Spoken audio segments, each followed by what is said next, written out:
All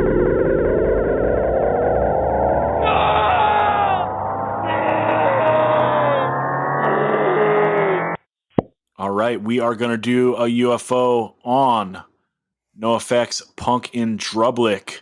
The day before Fat Michael goes to record the vocals for this classic Epiphat punk record, he is abducted by a UFO. It is not shot down over Canada. We have no idea where he is. But you can plug in any singer from any era to take his place and sing on this record. So I don't know, man. We will see what people come up with. Ben, what are you thinking? I'm thinking if you took a classic punk singer from a serious band and you plugged that person in, it would kind of fuck that person's legacy up, because it's like, why is this awesome singer singing over this fucking terrible music, singing these terrible lyrics over this terrible music?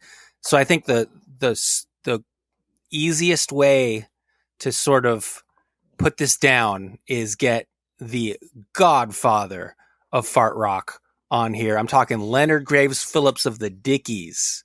He already has a high voice. He already sings in a jokey punk band, a much better jokey punk band. And this record would not ruin his reputation the way it would with a more serious punk singer. And, you know, the worst Dickies album ever, which is what this would be, is still better than the best NOFX album ever, which many people consider this to be. Yeah, this is the best album they do. Let's see what the Dickies are doing in 94. They're doing Idiot Savant with idiot spells wrong. Is that what that's supposed to be? Idiot Savant? I don't know. On Triple X Records, so shout out to Bedge there.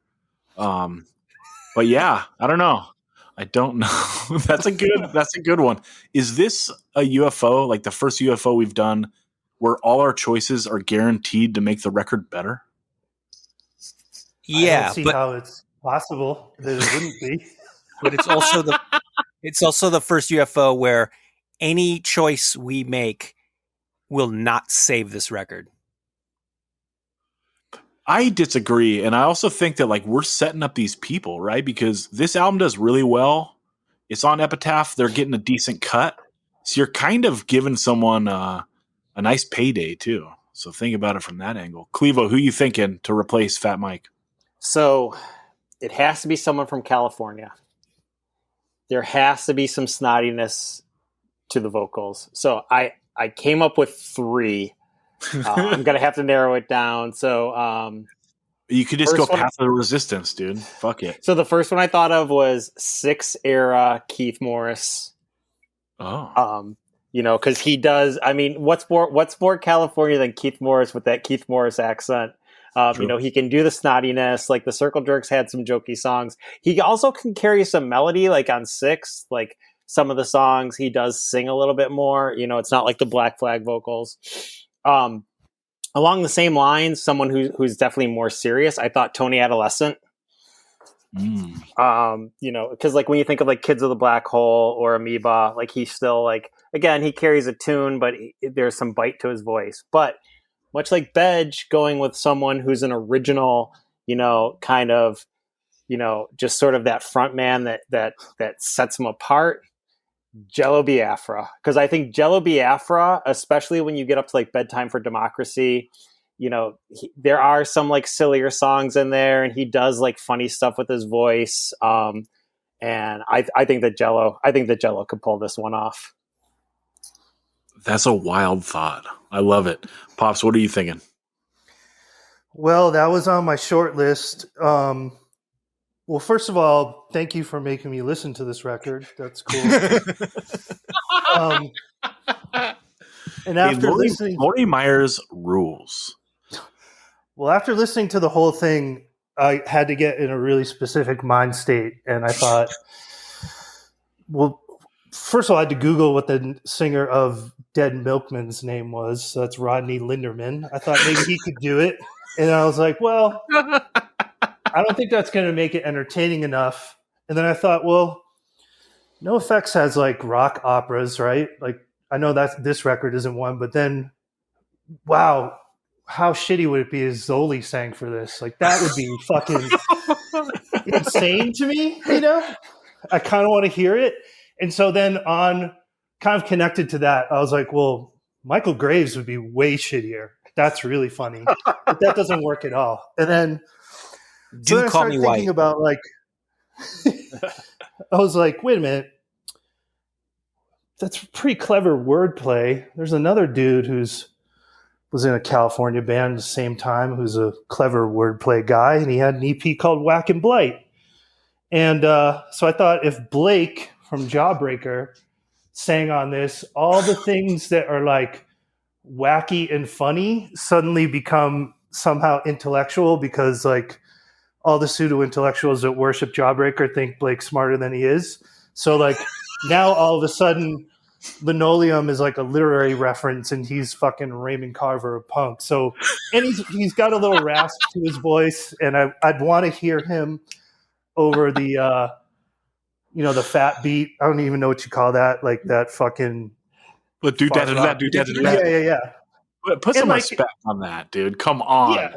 It's not too the fat beat. It's not too far from like early Jawbreaker. So and I also feel like Blake would feel really degraded doing this, and I think that's awesome too. So I mean, for me, that's everything about it lines up. The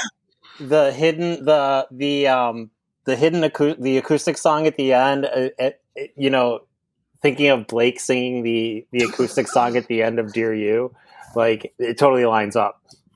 Yeah, he could add it to his solo act or whatever. And, don't forget Blake had a cool career as a rapper too, which is awesome. So I don't know. I think it's perfect.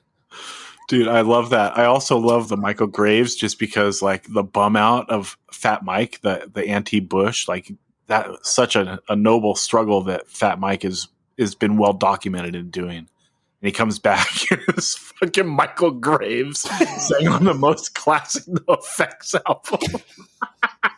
Yeah, it's a fucking perfectly terrible. I mean, he's a terrible person, and not Fat Michael, but Michael Graves. I just think he's terrible. Michael Graves is terrible in a different way. And I was gonna say they're both terrible in their own way. Yeah, exactly, and so it makes sense.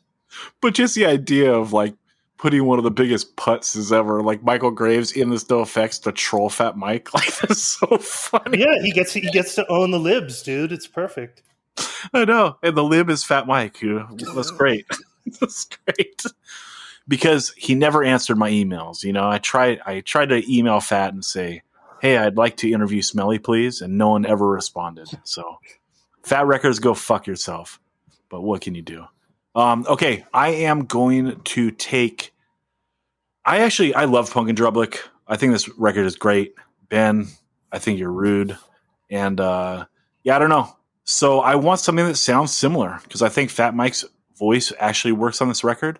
So the closest thing would probably be the singer of Propaganda or whatever. And but then I thought, maybe a little closer to home, I could come up with someone that would slide right in. And so as episode 1, the legend Joe Rivas once said, there's one man that sounds very similar to Fat Mike, and that's our own best dressed man on the pod. That is Daniel Sant. So I'm sliding Dan in to his dream job. He's singing on Punk and Drublic. He's singing everything except for when the girl from the Muffs, R.I.P., comes in and bodies him on her verse. But yeah, I'm taking Dan Sant, dude. So that's that. Oh, that's a clever tactic. I like that. Fuck. Can I change mine to Jake from Converge?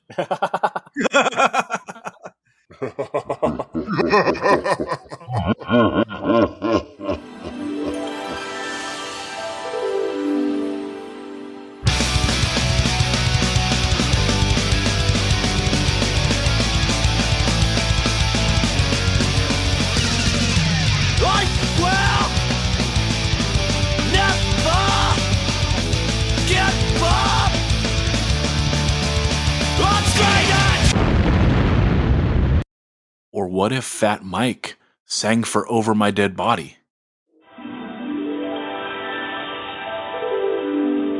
Or what if Fat Mike sang for Over My Dead Body? What if Fat Mike sang for Over My Dead Body? What if Fat Mike sang for Over My Dead Body? That's me!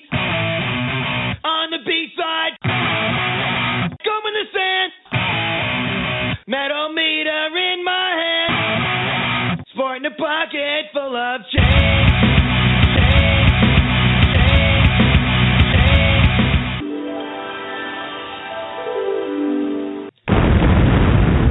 Way to go, dude.